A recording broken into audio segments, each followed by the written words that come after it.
Sebelum kita mengetahui lebih lanjut mengenai anti kanker dan juga tumbuhan-tumbuhan yang memiliki potensi sebagai anti kanker, kita harus mengetahui dulu apa itu kanker. Penyakit kanker merupakan suatu penyakit yang disebabkan oleh pertumbuhan sel-sel yang tidak normal. Semua terjadinya kanker ini dimulai dari pertumbuhan sel yang tidak normal tadi. Perlu diketahui bahwa sel kanker ini berkembang dengan sangat cepat. Ia membelah diri dengan tidak terkendali. Kemudian sel kanker yang sudah membelah diri tadi dan juga berkembang dengan sangat cepat dapat masuk ke dalam jaringan dan juga masuk ke sirkulasi darah, kemudian menuju organ-organ vital pada tubuh kita. Tumbuhan memiliki banyak manfaat bagi kehidupan kita, termasuk sebagai bahan obat. Beberapa tumbuhan memiliki potensi sebagai anti kanker.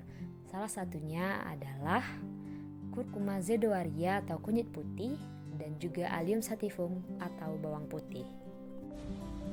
Nah, tumbuhan pertama yang berhasil sebagai anti kanker adalah Curcuma zedoaria atau biasa disebut dengan kunyit putih. Senyawa penting yang terdapat di dalam Curcuma zedoaria yang pertama adalah kurkuminoid, flavonoid, bis-demotoksikurmin, demotoksikurkumin, dan etil-metoksisinimat.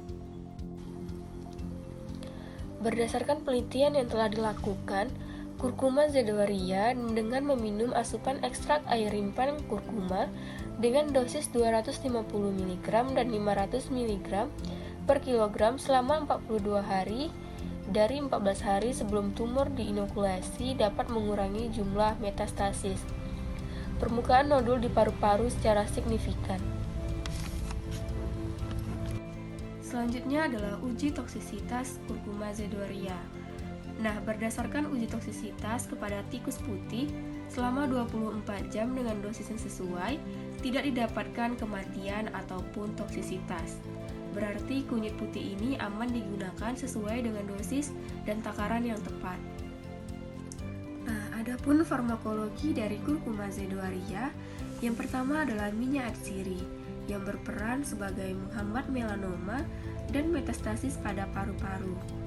Yang kedua ada ekstrak etanol yang berperan sebagai menghambat sel kanker, dan yang terakhir adalah senyawa kurkumin yang berfungsi sebagai penghambatan karsinogenesis pada imudulator. Tumbuhan selanjutnya yang memiliki potensi sebagai anti kanker adalah Allium sativum atau bawang putih. Pada umbi bawang putih terdapat senyawa organosulfur yang mampu mengikat senyawa karsinogen penyebab kanker.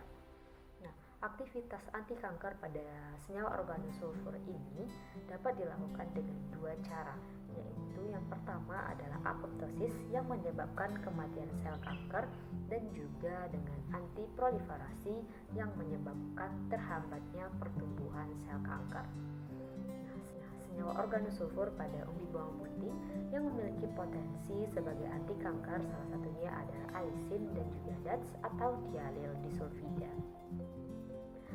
Alisin ini dapat menyebabkan terhambatnya pertumbuhan nitrosamina atau pembentukan nitrosamina, yaitu karsinogen kuat yang terbentuk di dalam saluran pencernaan. Sedangkan DATS atau dialil disulfida pada dosis 1-2 mg sebanyak 3 kali seminggu dapat menghambat aktivitas sel kanker payudara.